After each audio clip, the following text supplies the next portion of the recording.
After 30 years of warning, the FDA is finally banning red dye number 3. But is it really that dangerous or just caught in political crossfire? I'm Dale, the food safety dad, and today we're diving into the truth about red dye number 3.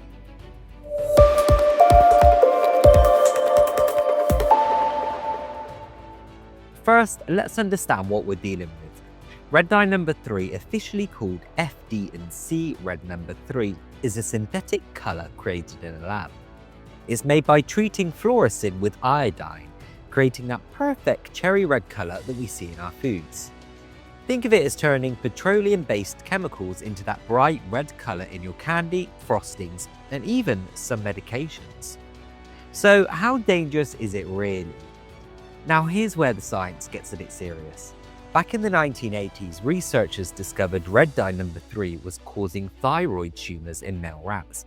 And we're not talking about massive amounts either. These effects showed up in standard testing doses.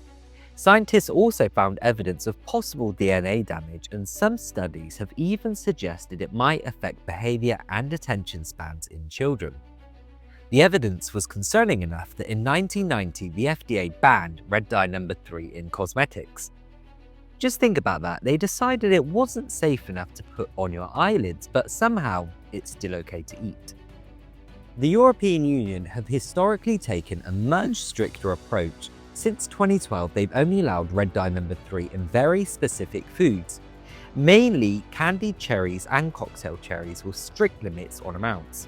The United Kingdom follows similar rules, listing it as E127 and requiring special warnings about the effects on children's attention. So how prolific is red dye number 3? Today, red dye number 3 isn't nearly as common as you might think. In 2021, manufacturers only used about 46,000 pounds of red dye number 3, while manufacturers used over 2.7 million pounds of the alternative red dye number 40. Most major food companies switched to safer options years ago. Right now, you'll mainly find it in candied cherries, some cake decorations, certain frostings, and ironically, a few red medications and health supplements. So what's taken the USA so long? In short, industry pressure via lobbying. Food manufacturers argued it wasn't widely enough used to be a concern. They claimed reformulating products would be too expensive. But remember those usage numbers I mentioned earlier? Most companies had already switched to safer alternatives. So where do we stand today? Well, food manufacturers have until July 2027 to reformulate their products, and pharmaceutical companies until January 2028. And if you're worried about imported products, don't be. Anything coming into the US market will have to meet these new standards. So what can you do now? It's simple. If any of the aforementioned concern you, which it probably should, check the ingredients before you buy, especially on any red sweet treats.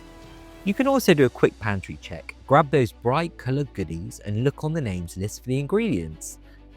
E27 or FD&C, red number 3, the most likely culprits. These beautiful cakes from the bakery, candied cherries, especially the ones for fruitcakes, some candy sprinkles and bright red icing. And here's a tip, if you've got supplements or medication with a reddish coating, check those labels too. Now, while we're talking about food dyes, red number 3 isn't the only one raising eyebrows in the scientific community.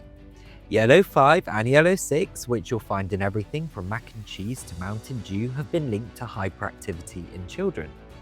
Red 40, the most common red dye in America, has similar concerns. Blue 1 and blue 2, they're under scrutiny too. Look, I'm not here to panic anyone. The amounts in any single product probably won't hurt you.